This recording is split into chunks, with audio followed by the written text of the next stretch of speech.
Kenapa nih Bang? Apa yang bisa bikin titik balik Abang John bisa dari pengangguran dipecat tiba-tiba menjadi kaya seperti sekarang, Bang? Jadi 26 Maret 2020 saya dipecat dari OSPAS, perusahaan yang saya kantornya di Sudirman Center, gaji 6 juta.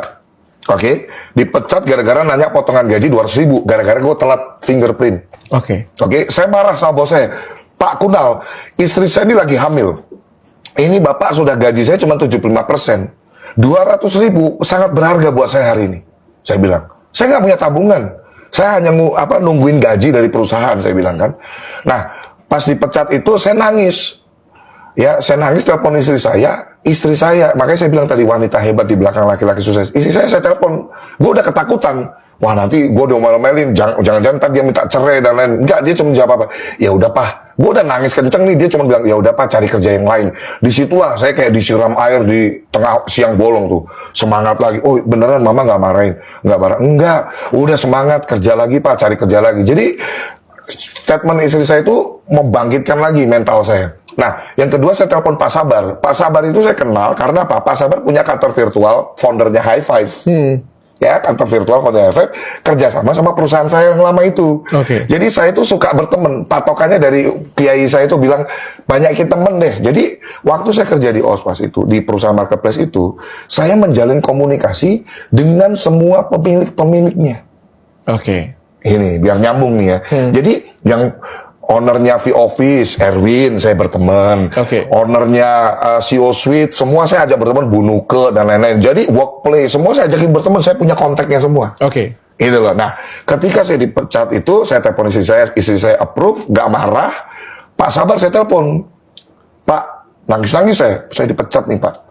Loh, Pak Hendri kan jualan bagus, omset gede. Kok dipecat? Iya, saya nanya potongan gaji Pak, gini-gini.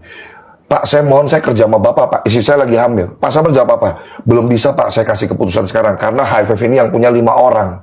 Saya harus koordinasi dengan BOD lainnya dulu. 26 Maret, saya pulang ke rumah. Saya ketemu istri saya. Ya udah, saya mulai lagi, lamar-lamar kerja lagi. Mungkin platform Jobstreet tahu kali, bisa ada kali, ada jejaknya kali. Saking banyak yang ngelamar kerja. Saya setiap hari lamar-lamar kerja terus lagi, dokter. Nggak ada panggilan karena semua bisnis waktu itu benar-benar kan lagi shutdown gara-gara pandemi. Itu awal-awal banget pandemi. Saya orang yang nggak bisa dipaksa menyerah oleh kerasnya kehidupan. Aku ini mentalnya tangguh banget. Oh ya sudah, gue nggak dapat kerjaan, gue nggak mau duduk manis diem rebahan karena istri gue lagi hamil, butuh biaya. Saya ke pasar burung lagi. Saya beli burung, saya rawat, saya jual. Disitulah saya punya banyak waktu makin mengembangkan kreativitas saya, keahlian saya banyak belajar mengenai AdSense, mengenai SEO, mengenai SEM, mengenai Google Display Network, semua saya pelajari free di YouTube, di Google, di webinar-webinar gratis. Digital marketing ya jadi. Jadi jualan burung. Iya, jualan burung lewat marketplace, lewat Facebook, lewat OLX dan lain-lain. Dan begitu saya dapat transaksi, modalnya saya ambil buat belanja lagi, untungnya saya kasih istri saya buat nafkahin. Karena saya nggak punya kepastian fixed income tiap bulan, saya nganggur. Jadi Maret 2020 pun saya masih nganggur. Bukan 2019 ya jadi ya, 2020 pun masih 2019 nganggur, 2020 kerja sebentar nganggur lagi. Kok bisa jadi sekarang punya perusahaan dari artinya cuma 2 tahun loh Bang. Jadi bulan Juni saya ditelepon Pak Sabar tanggal 15 Juni. Ya.